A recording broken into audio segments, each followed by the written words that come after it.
A cidade de Queimadas fica à margem direita do rio Itapicuru. Era então um lugarzinho acanhado, tendo como únicos sinais de progresso o telégrafo e a estrada de ferro que ia de Salvador a Juazeiro. Antes, os episódios mais espetaculares contados pelos mais velhos diziam respeito à movimentação das tropas do governo republicano que ali desembarcavam do trem e eram despachadas para Canudos, a fim de exterminar os infelizes seguidores do beato Antônio Conselheiro. Mas isso eram fatos antigos. Seguramente foi no dia 22 de dezembro de 1929 que ocorreu o episódio mais dramático da história de Queimadas. Era um domingo, passava do meio-dia, bela tarde ensolarada de verão. Como de costume, sempre que os dias de festas caíam em dia de semana, as comemorações eram antecipadas ou postergadas para o domingo, quando as pessoas não estavam trabalhando. Naquele dia em Queimadas, comemorava-se antecipadamente o Natal. Os moradores estavam se arrumando em suas casas, esperando que o sol baixasse para divertir-se na praça, onde estavam armados o carrossel, a roda gigante, os barquinhos, as barracas de jogos, os apetrechos da quermesse organizada pela paróquia. O caminhão parou do outro lado do rio. Não dava para passar, pois a água estava alta.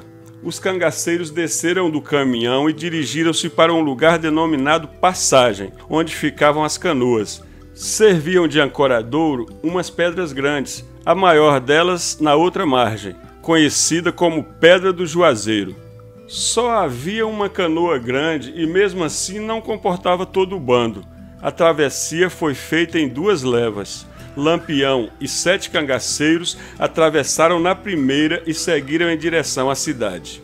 De longe, os moradores pensaram que era uma volante. Aguardava-se a chegada da tropa do capitão Macedo. As moças cochichavam entre si, tomadas de assanhamento, pois mulher adora forasteiro e homem valente. Alguns curiosos perguntaram de onde era aquela força, e o próprio Lampião respondeu que era de Pernambuco. Sem muito alarde, capturou um mulato chamado Alvarino e obrigou-o a ensinar onde ficava o telégrafo e a delegacia de polícia. Ao passar por uma casa grande, separada das demais, o cangaceiro perguntou a Alvarino quem morava ali. "Esse é o chalé de seu João Lantier", respondeu o mulato. João Lantier estava na porta olhando o Zé Patápio consertar o radiador de seu automóvel que estava furado. Lampião aproximou-se dele, mas destacou ao ver sair da casa um cachorro enorme, de pelo malhado de branco e preto. Imediatamente Lampião sacou o parabelo. João Lantier rogou: "Não mata ele não, seu tenente. Apesar desse jeitão, meu cachorro é manso. Não morde não." "Ah, bom", disse Lampião, metendo a arma na bainha. "Mas quem é o diabo que pode confiar numa onça dessa?" Dito isto, prosseguiu em direção ao centro da cidade com Alvarino na frente. Na rua de baixo, atual Praça Francisco Lantier, Lampião parou, chamou Mariano e mandou que ele fosse com outro cabra cortar o fio do telégrafo e vigiar a estação do trem, e sempre com Alvarino na dianteira, subiu pela rua 13 de julho com os outros 5 cangaceiros. Alvarino caiu na besteira de dizer que era oficial de justiça. Lampião animou-se: "Ah, é? Então me leve primeiro na casa do juiz." Deusdedite Barbosa, que tomava conta da loja de seu pai, o velho Hermelino Barbosa de Souza, ficou impressionado com o jeito daquela tropa, toda nos trinques, nem se comparava com as outras que costumava passar por Queimadas, formada de uns esmulambados. Dona Generosa Crespo passou por ele e disse, um tanto apreensiva: "Deusdete, eu tô pensando que esses homens é de Lampião." Deusdedite tranquilizou: "É não, Dona Generosa. Não tá vendo que eles estão com o oficial de justiça? Essa aí é a força do capitão Macedo." Mais adiante, os cangaceiros passaram por uma casa onde uns artistas amadores estavam ensaiando o drama As Pastorinhas. Uma moça chegou à janela e gritou para as colegas: "Venham ver, meninas, tá chegando uma força pernambucana." Na estação ferroviária, Mariano prendeu o telegrafista Joaquim Cavalcante e o agente Manuel Evangelista. Nas gavetas da bilheteria, encontrou apenas 200 R$517.700. O agente entregou também uma pequena quantia que tinha consigo, uns R$40 mil. Enquanto Mariano aperreava o agente, o outro cangaceiro cuidava do telegrafista. Deu várias coronhadas no telégrafo até se certificar de que aquele troço estava fora de funcionamento. Perguntou à evangelista quanto ele tinha em dinheiro e o homem respondeu que não tinha nada. Aí o cangaceiro ficou furioso, desembainhou o punhal e apontou a lâmina brilhante para a barriga do sujeito. Olha aqui, cabra, como é que você, com um emprego como esse, um telegrafista, tem coragem de dizer que não tem dinheiro? Ah, pois você vai ter que arranjar R$500 mil se não quiser morrer. Moço, não me mate, pelo amor de Deus, eu não tenho esse dinheiro, mas posso tomar emprestado. Nós passa na casa de seu Antônio Araújo, ele me empresta com certeza. Assim é que se fala, homem, aprovou o cangaceiro. Em voz baixa acrescentou, agora tem uma coisa, não vá dizer a Lampião que me deu esse dinheiro não, viu? Se disser eu lhe mato. Mariano fechou a estação e guardou a chave no bolso. O agente e o telegrafista foram levados presos. Domingo, Natal, dia de confraternização. O doutor Manuel Hilário do Nascimento, juiz preparador, estava em casa rodeado de amigos, em animada prosa. Entre eles, o tabelião José Francisco do Nascimento, quando entrou na sala todo aflito o oficial de justiça. Alvarino, preso pelo cós da calça por um homem armado com um espalhafatoso chapéu de couro na cabeça. Doutor, este é o capitão Lampião, mal pôde dizer o pobre Alvarino. A sala foi invadida pelos outros cangaceiros. Virgulino anunciou: "Deixe preso todo mundo. Quem é o juiz?" Um cidadão negro, amedrontado, mas altivo, levantou a mão. "Eu sou o juiz preparador desse termo." Lampião franziu o sobrolho. Nunca pensou que houvesse um juiz negro. Aproximou-se do magistrado e ordenou: "Deixa eu ver sua mão. Virada pra cima." Não tem um calo não. Que nego bom pra pegar numa enxada." Entre os presentes haviam outros negros e mulatos. Lampião apontou para um e perguntou: "E você quem é?" "Eu sou o tabelião, meu nome é José Francisco." "E você?" perguntou a outro. "Eu sou o escrivão." Virgulino não se conteve. "Danou-se!" exclamou, batendo a coronha do fuzil no chão. "Eita terrinha desgraçada essa Bahia, só dá preto. Aqui até a justiça é preta. É juiz preto, é tabelião preto, é escrivão, é oficial." Os cangaceiros, alguns deles também negros ou caboclos, caíram na gargalhada com o dito espirituoso do chefe. O juiz não se mostrou ofendido. Valendo-se dos recursos da dialética forense, aproveitou a deixa. "Pois é, capitão Virgulino, assim é a Bahia, terra abençoada, onde até um negro pode ser juiz." "Tá falando muito, doutor," atalhou Lampião. "Pegue uma caneta e escreva os nomes dos homens ricos de Queimada. Na frente de cada nome, o senhor escreva quanto cada um deve me pagar. Tô precisando de 50 contos de réis." Lampião deixou um cangaceiro tomando conta da casa do juiz para que ninguém saísse e rumou com os outros 4 para o quartel de polícia. Alguns soldados estavam jogando baralho, outros cochilavam. O comandante do destacamento, sargento Evaristo Carlos da Costa, estava de pijama, com uma toalha no ombro, lavando o rosto numa bacia. Lampião entrou pela porta principal da delegacia, segurando o oficial de justiça pelo braço, os 4 cabras atrás. "Boa tarde," cumprimentou o cangaceiro. Os soldados, entretidos no jogo, responderam "boa tarde", sem ao menos olhar quem era. Lampião anunciou: "Vocês estão tudo presos, por minha ordem."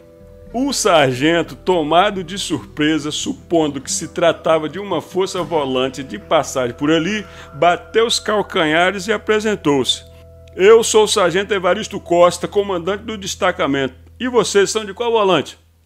"Aqui é o capitão Virgulino Ferreira, Lampião. E você também tá preso." "Vão morrer todo mundo, estão sabendo, seus macacos safados?" "E onde é que vocês prendem os presos? Cadê a chave?" O sargento mandou chamar o carcereiro de nome Elesbão, que era quem tinha a chave do xadrez. Lampião tomou-a na mão do carcereiro e ele próprio foi abrir a porta. Soltou os presos e em seu lugar prendeu os 5 soldados e mais o carcereiro. Não sabia ele que entre os presos que ele soltou, 2 eram soldados que iam ser enviados para o presídio do Engenho da Conceição, em Salvador, por terem bulido com uma moça, e como o pai dela reclamou, eles mataram o pobre homem. Um soldado chamado José Antônio estava em casa e quando soube que os companheiros estavam presos, foi ao quartel e pediu para se juntar a eles em solidariedade. Os cangaceiros encontraram outro soldado na rua e prenderam-o também. Ficaram então trancafiadas 8 pessoas. Tomadas essas providências, Lampião dirigiu-se ao sargento. Eu acho melhor você se vestir com uma roupa mais decente. Onde já se viu um sargento de pijama? O sargento trocou de roupa ali mesmo, na presença dos cangaceiros. Lampião queria saber onde estavam as armas e munições do destacamento.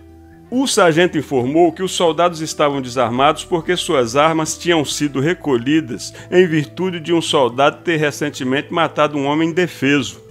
Deixe de conversa, cabra, interrompeu Lampião. O que eu tô lhe perguntando é onde estão as armas. O sargento explicou que as armas estavam guardadas e ele não tinha ordem para ir buscá-las, só podendo fazê-lo com ordem de superior. Mas ora, homem, se o problema é esse, a questão está resolvida.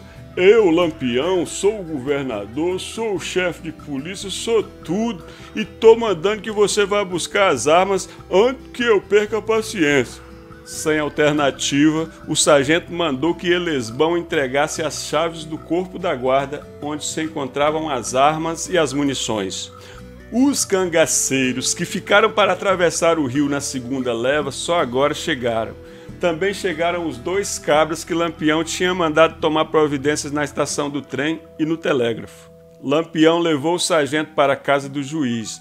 Ao saber que naquele domingo estava sendo feita uma arrecadação de donativos para a festa de Natal, mandou chamar os encarregados do peditório e incumbiu-os de um encargo adicional. Entregou a eles a lista feita pelo juiz para que fossem à procura dos indivíduos indicados para cobrar a sua parte. Os encarregados de fazer a arrecadação foram Elias Marques e João Lantier. No fim do dia, a arrecadação estava concluída e Elias veio entregar ao capitão a quantia obtida, 22 contos, 345.700 réis. Tendo em vista que, além dessa arrecadação oficial, outras quantias foram extorquidas pelos cabras de casa em casa, é possível que o montante dos prejuízos tenha sido superior a 30 contos de réis. Quem escapou dos vexames foi o prefeito Aristides Simões de Freitas, que morava no distrito de Itiúba e não tinha vindo para a festa.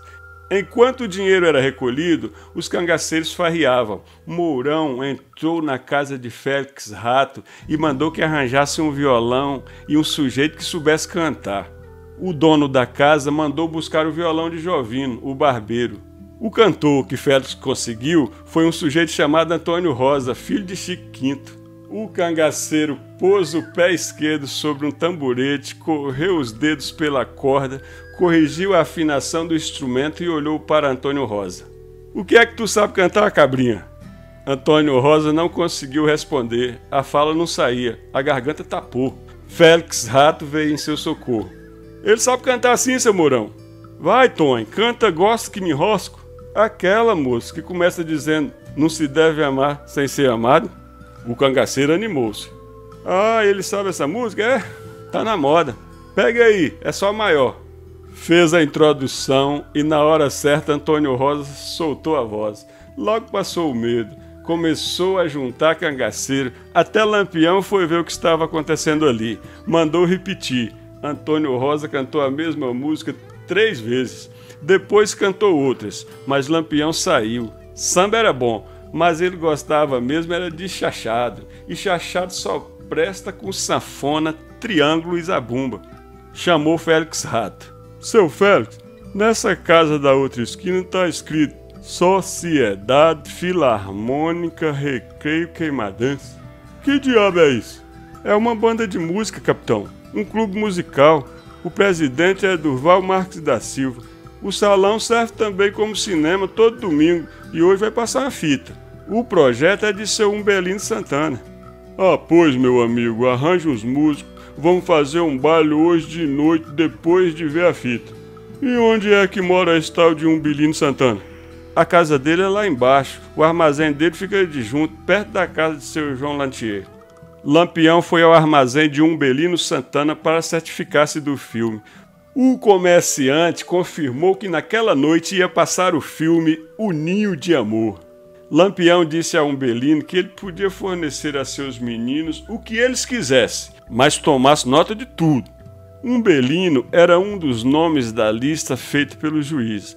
Tinha contribuído com 1 conto de réis. Convidou Lampião a tomar um trago e o capitão aceitou. Lampião pediu uma mistura de vermute e refrigerante. Foi ele quem bebeu primeiro, deixando o comerciante admirado, pois Lampião nunca comia nem bebia antes que outra pessoa experimentasse.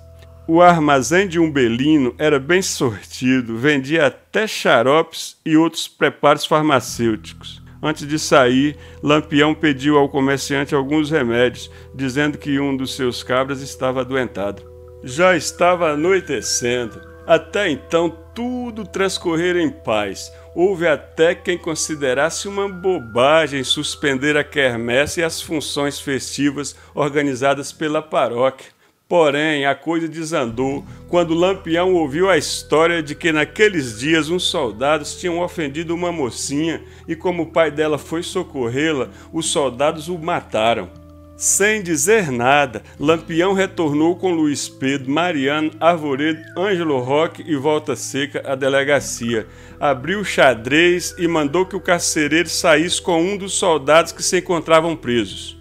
Supondo que o soldado ia ser solto, o carcereiro trouxe José Antônio, aquele que tinha vindo entregar-se espontaneamente em solidariedade aos companheiros.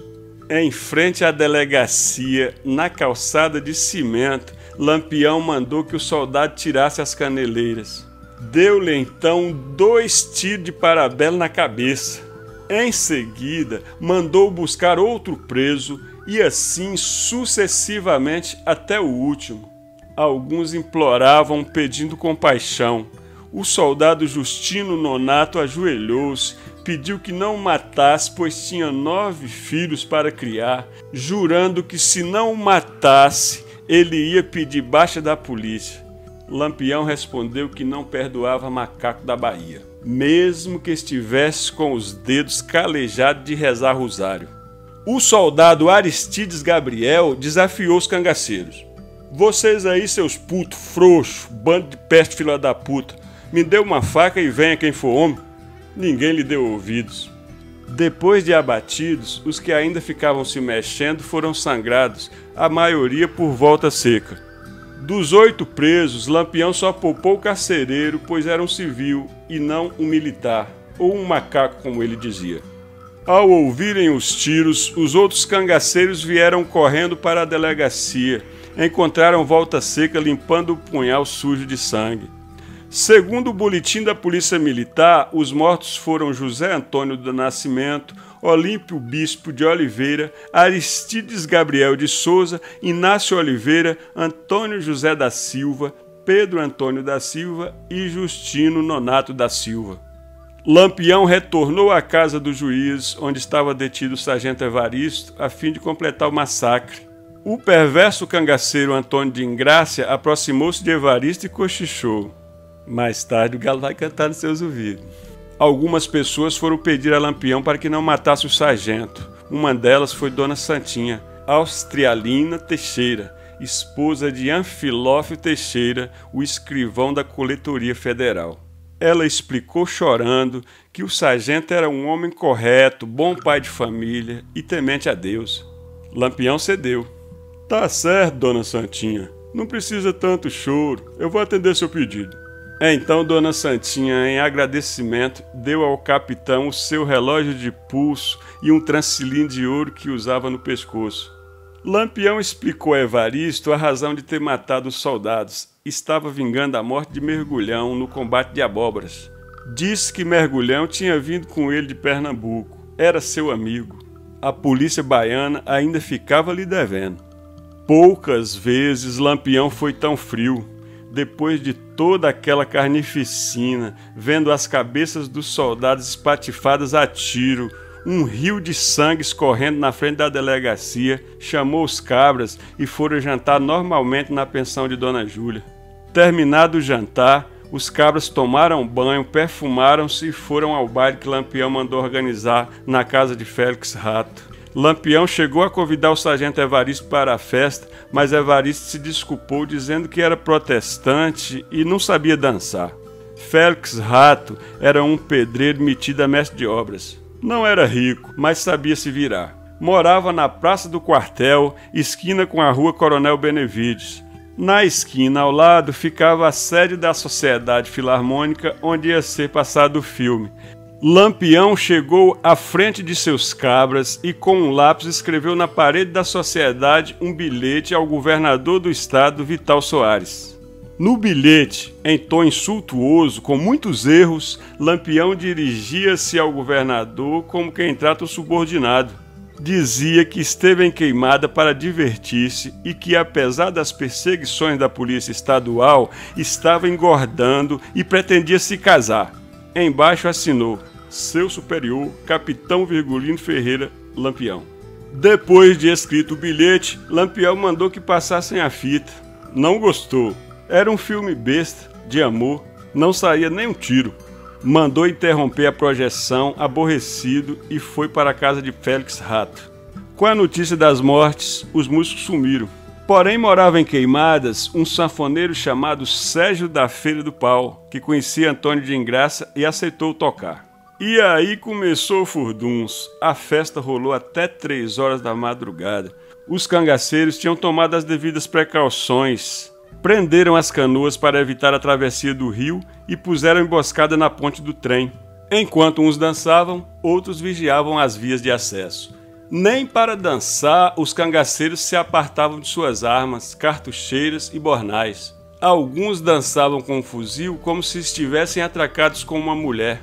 Lampião determinou que os homens se comportassem bem e respeitassem as famílias. Ele próprio dançou várias vezes com uma moça chamada Almina Lopes. De madrugada, alguns cangaceiros foram até o distrito, como chamava o cabaré, que funcionava numa casa perto do rio. Antes de o dia amanhecer, Lampião soprou o apito, convocando os cabras para ir embora, todos entupidos de cachaça. Eram 4 horas da manhã quando o grupo deixou Queimadas.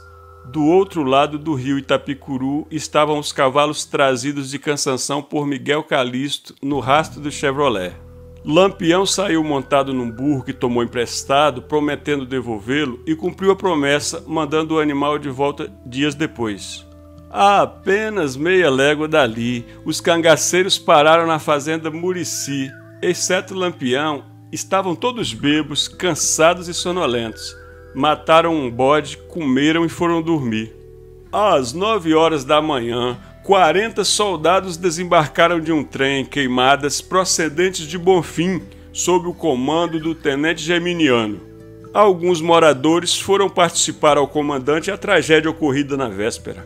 Um informante revelou que os cangaceiros estavam acampados a cerca de 3 quilômetros, descansando da noitada. Um sargento disse ao comandante que conhecia bem os arredores, prontificando-se a ir em busca dos bandidos. Porém, o oficial considerou que não podia ir atrás dos cangaceiros porque tinha de seguir o seu plano de viagem original, atitude que para os moradores não passava de pura covardia. Além dessa estranha atitude do tenente Geminiano, desconfiou-se também do condutor do trem, que chegou apitando repetidamente e suspeitava-se que fosse para avisar aos cangaceiros que a polícia estava chegando, de modo a dar tempo para que eles fugissem se porventura ainda se encontrassem ali.